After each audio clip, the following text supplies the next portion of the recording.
The second book of Samuel. 2 Samuel, chapter 1. After the death of Saul, David returned from striking down the Amalekites and stayed in Ziklag 2 days.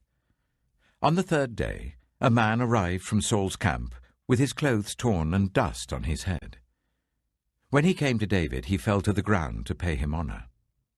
"Where have you come from?" David asked him. He answered, "I have escaped from the Israelite camp." "What happened?" David asked. "Tell me." "The men fled from the battle," he replied. "Many of them fell and died.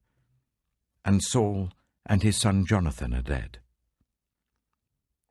Then David said to the young man who brought him the report, "How do you know that Saul and his son Jonathan are dead?"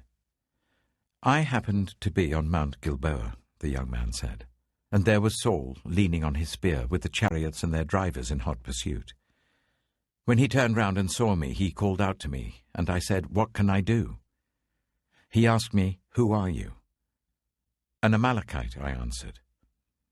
Then he said to me, 'Stand here by me and kill me. I'm in the throes of death, but I'm still alive.' So I stood beside him and killed him, because I knew that after he had fallen he could not survive.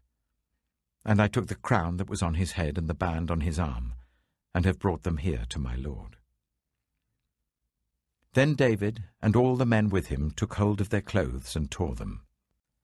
They mourned and wept and fasted till evening for Saul and his son Jonathan, and for the army of the Lord and for the nation of Israel, because they had fallen by the sword.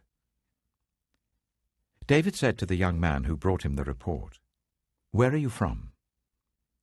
"I am the son of a foreigner, an Amalekite," he answered. David asked him, "Why weren't you afraid to lift your hand to destroy the Lord's anointed?" Then David called one of his men and said, "Go, strike him down." So he struck him down, and he died.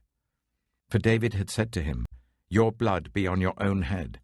Your own mouth testified against you when you said, 'I killed the Lord's anointed.'"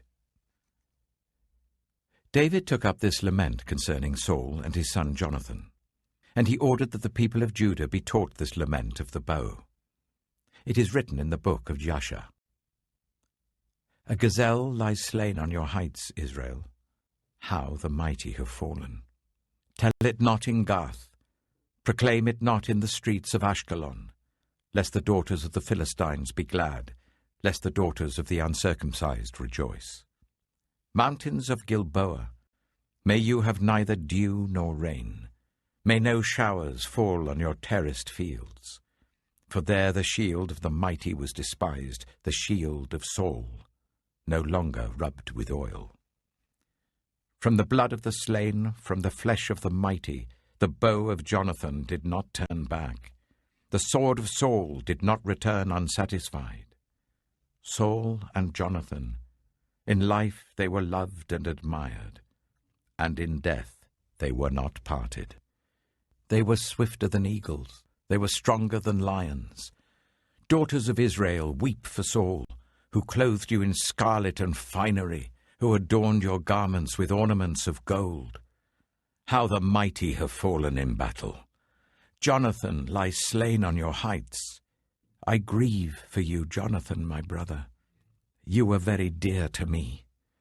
Your love for me was wonderful, more wonderful than that of women.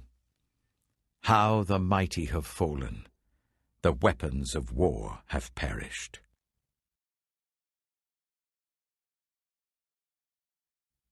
2 Samuel, chapter 2.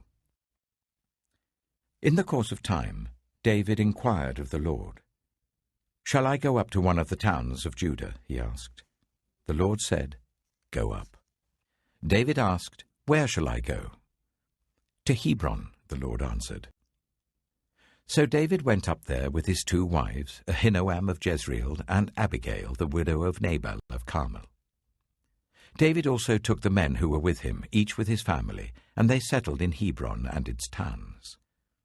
Then the men of Judah came to Hebron, and there they anointed David king over the tribe of Judah. When David was told that it was the men from Jabesh-Gilead who had buried Saul, he sent messengers to them to say to them, "The Lord bless you for showing this kindness to Saul your master by burying him. May the Lord now show you kindness and faithfulness, and I too will show you the same favor because you have done this. Now then, be strong and brave, for Saul your master is dead, and the people of Judah have anointed me king over them."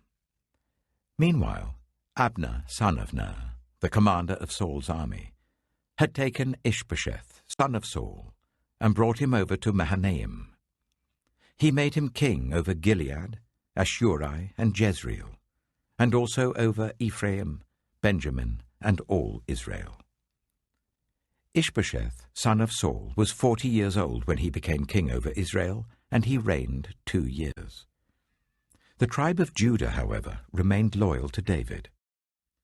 The length of time David was king in Hebron over Judah was 7 years and 6 months. Abner, son of Ner, together with the men of Ishbosheth, son of Saul, left Mahanaim and went to Gibeon. Joab, son of Zeruiah, and David's men went out and met them at the pool of Gibeon. One group sat down on one side of the pool, and one group on the other side. Then Abner said to Joab, "Let's have some of the young men get up and fight hand to hand in front of us." "All right, let them do it," Joab said. So they stood up and were counted. 12 men for Benjamin and Ishbosheth, son of Saul, and 12 for David. Then each man grabbed his opponent by the head and thrust his dagger into his opponent's side, and they fell down together. So that place in Gibeon was called Helkath Hazurim. The battle that day was very fierce, and Abner and the Israelites were defeated by David's men. The 3 sons of Zeruiah were there, Joab, Abishai, and Asahel. Now Asahel was as fleet-footed as a wild gazelle. He chased Abner, turning neither to the right nor to the left as he pursued him. Abner looked behind him and asked, "Is that you, Asahel?" "It is," he answered. Then Abner said to him, "Turn aside to the right or to the left. Take on one of the young men and strip him of his weapons." But Asahel would not stop chasing him. Again Abner warned Asahel, "Stop chasing me. Why should I strike you down? How could I look your brother Joab in the face?" But Asahel refused to give up the pursuit. So Abner thrust the butt of his spear into Asahel's stomach, and the spear came out through his back. He fell there and died on the spot. And every man stopped when he came to the place where Asahel had fallen and died. But Joab and Abishai pursued Abner, and as the sun was setting, they came to the hill of Ammah, near Giah, on the way to the wasteland of Gibeon. Then the men of Benjamin rallied behind Abner. They formed themselves into a group and took their stand on top of a hill.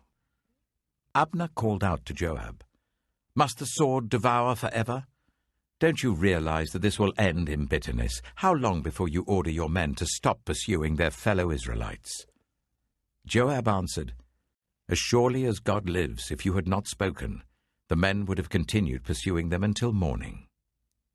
So Joab blew the trumpet, and all the troops came to a halt. They no longer pursued Israel, nor did they fight any more. All that night Abner and his men marched through the Arabah. They crossed the Jordan, continued through the morning hours, and came to Mahanaim. Then Joab stopped pursuing Abner and assembled the whole army. Besides Asahel, 19 of David's men were found missing. But David's men had killed 360 Benjaminites who were with Abner. They took Asahel and buried him in his father's tomb at Bethlehem. Then Joab and his men marched all night and arrived at Hebron by daybreak.